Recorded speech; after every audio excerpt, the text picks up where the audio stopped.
Bismillahirrahmanirrahim. Assalamualaikum warahmatullahi wabarakatuh. Alhamdulillah. Wassalatu wassalamu ala rasulillahi ajma'in. Amma ba'du. Kita lanjutkan kajian Ma'rifatullah, yaitu spirit Al-Qabid dan Al-Basit. Meningkatnya kualitas keyakinan. Orang yang memahami bahwa Allah Subhanahu wa taala adalah Al-Qabid dan Al-Basit, dia tidak akan mencela dan menghina satupun makhluk Allah.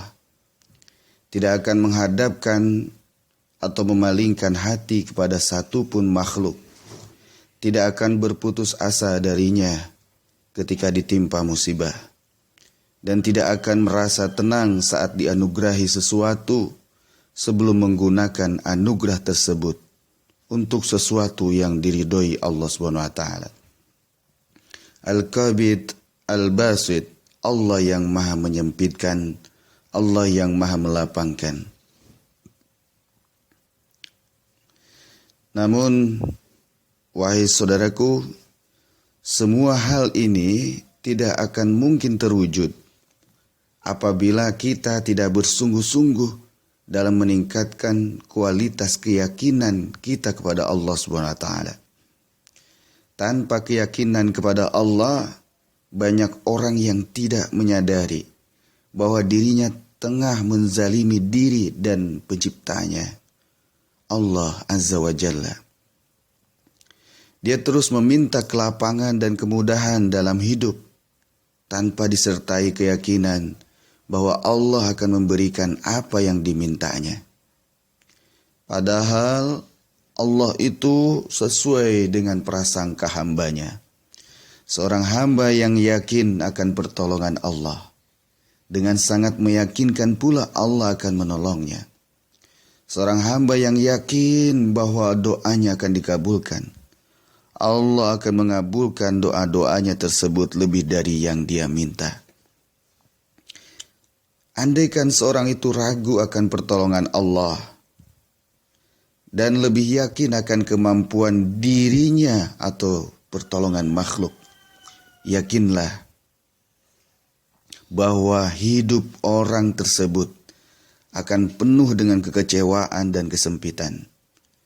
Siapa saja yang ingin dilapangkan hidupnya dan dimudahkan segala urusannya, akan tetapi dia tidak bersungguh-sungguh meningkatkan mutu keyakinannya kepada Allah, keinginannya tersebut hanya angan-angan belaka.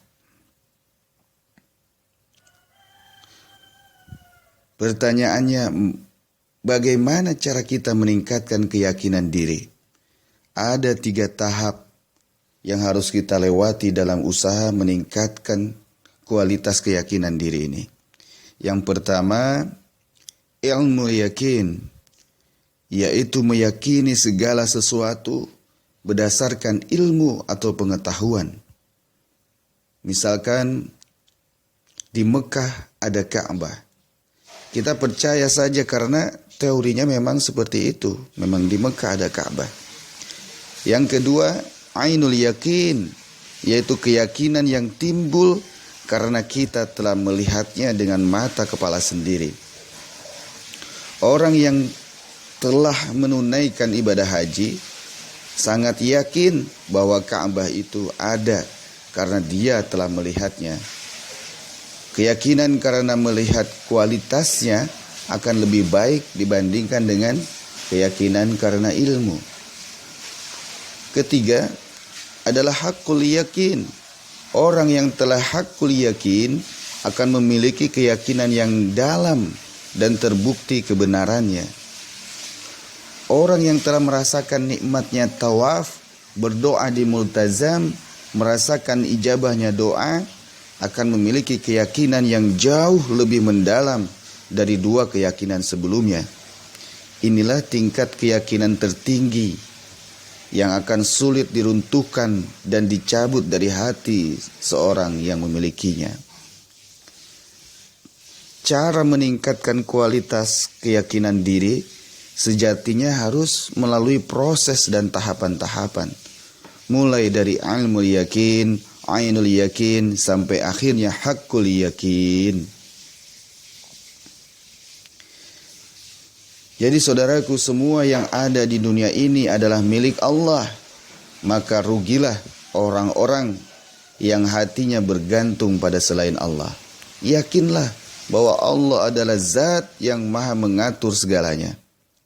Sayangnya kita sering mengatakan bahwa Allah itu maha kaya, tapi kita sering takut tidak mendapatkan rezeki. Kita tahu bahwa Allah itu maha menentukan segala sesuatu, yang menciptakan manusia berpasang-pasangan, tapi kita sering risau tidak mendapatkan pasangan hidup. Jika demikian, kita ini masih berada dalam tingkat ainul yakin dan belum sampai ke tingkat haqqul yakin. Mengapa ada orang yang keluar dari Islam murtad? Sebabnya keyakinan yang dia miliki baru sebatas ilmu yakin, sebatas tahu.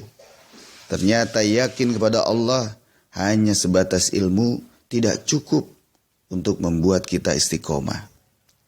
Keyakinan kita harus benar-benar meresap ke dalam sanubari.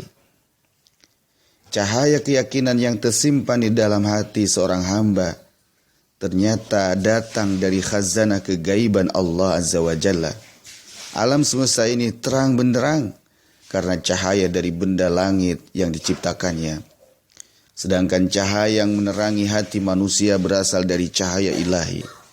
Ibnu Athaillah dalam Al-Hikam bertutur, nur yang tersimpan di dalam hati datang dari cahaya yang langsung dari khazanah-khazanah kegaiban. Nur yang memancar dari panca indramu berasal dari ciptaan Allah, dan cahaya yang memancar dari hatimu berasal dari sifat-sifat Allah. Dengan demikian, keterbukaan hati dalam menerima cahaya inilah yang harus selalu kita jaga. Mulailah kita usahakan untuk selalu dapat mengenal hikmah di balik setiap kejadian. Jangan hanya melihat setiap kejadian dengan mata lahir saja, akan tetapi gunakan mata hati kita.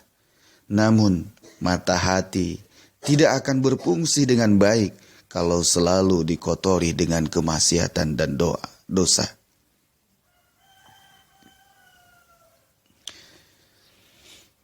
Berikutnya, spirit Al-Qabid dan Al-Basit selalu berhusnuzon kepada Allah.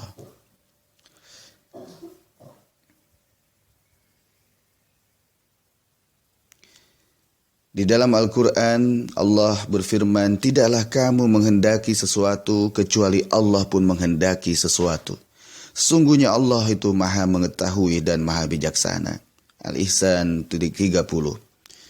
Dalam surah Al-Baqarah 216, dia berfirman, dan bisa jadi kamu membenci sesuatu, padahal dia lebih baik bagimu.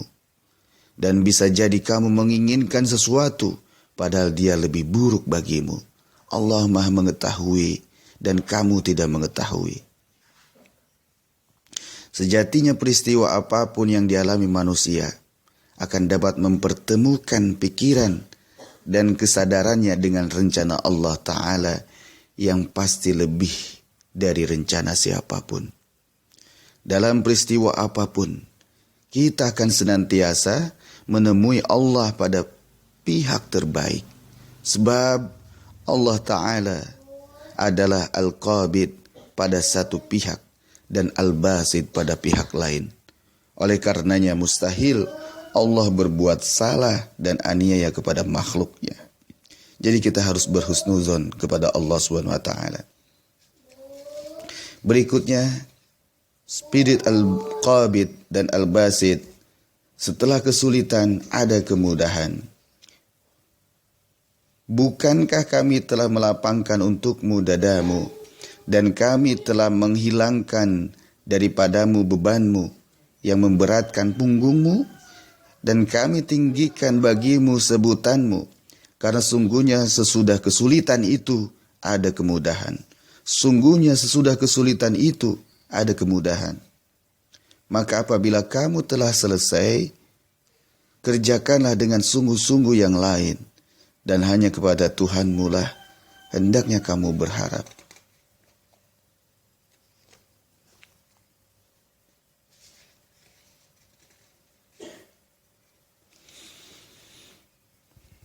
Di dalam surah An-Nasr ayat 1-8 ini turun ketika Rasulullah SAW tengah menghadapi masa-masa sulit dalam perjalanan dakwahnya.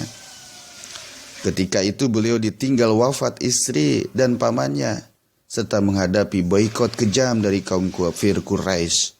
Dengan rahmat dan kasih sayangnya, Allah Ta'ala menghibur dan melapangkan dada beliau dengan turunnya rangkaian ayat ini.